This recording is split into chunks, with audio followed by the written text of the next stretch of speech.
मौत के बाद शरीर में क्या क्या बदलाव होता है, जाने इससे जुड़ी सच्चाई। मौत के बारे में तथ्य। जब इंसान की मौत हो जाती है, लेकिन कहते हैं कि आत्मा अमर रहती है, वो नहीं मरती, ऐसा क्यों होता है? इसके पीछे एक चौंकाने वाला सच है। मौत एक ऐसी सच्चाई है जिसका सामना हर किसी को करना पड़ता है। इस पृथ्वी पर जन्म लेने वाला कोई भी जीव इससे नहीं बच सकता। यह हो गई मृत्यु की बात। अब हम बात करते हैं मृत्यु के बाद शरीर के साथ होने वाले क्रियाओं की। मृत्यु के समय होने वाला बदलाव।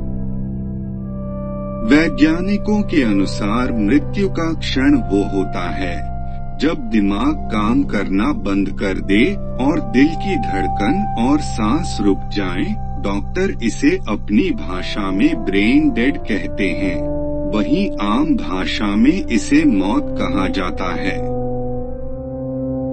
ब्रेन डेथ के बारे में यह देखा जाता है कि दिमाग का हिस्सा ब्रेन स्टेम रिस्पांस दे रहा है या नहीं। यह जांच कानूनी रूप से मृत्यु की घोषणा करने से पहले की जाती है। व्यक्ति की मौत की पुष्टि होने के बाद भी शरीर में कई तरह के परिवर्तन होते हैं। मृत्यु के 1 घंटे के अंदर होने वाला बदलाव।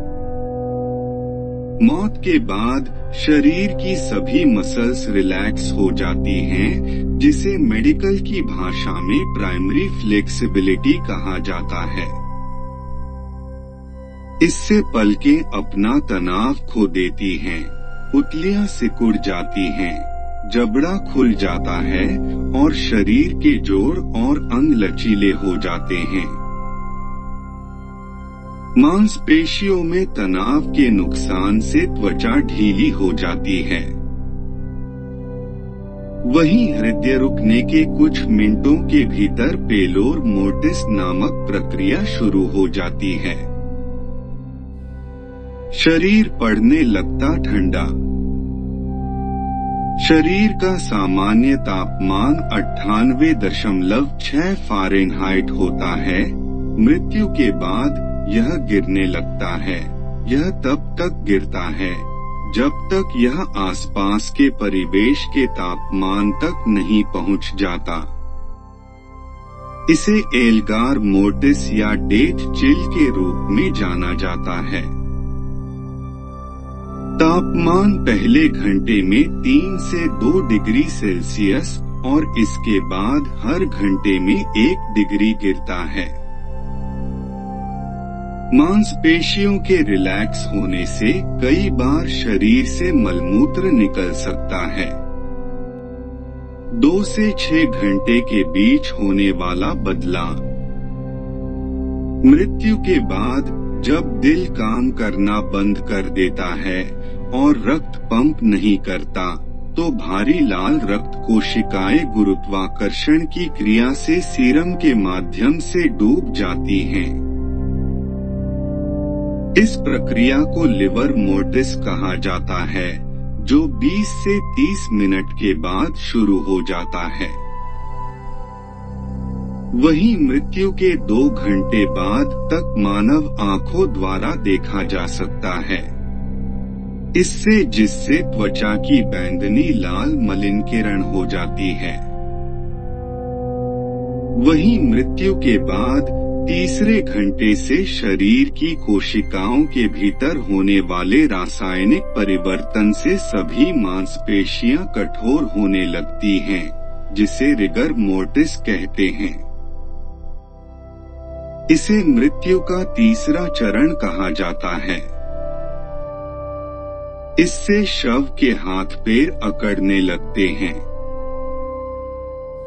सबसे पहले प्रभावित होने वाली मांसपेशियों में पलकें, जबड़े और गर्दन शामिल हैं।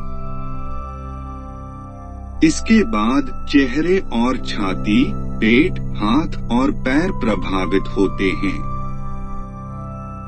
7 से 12 घंटे में होने वाला बदलाव। रिगर मोर्टिस क्रिया के कारण शरीर की लगभग सभी मांसपेशियां 12 घंटे के अंदर कठोर हो जाती हैं। इस बिंदु पर मृतक के अंगों को हिलाना डुलाना मुश्किल हो जाता है।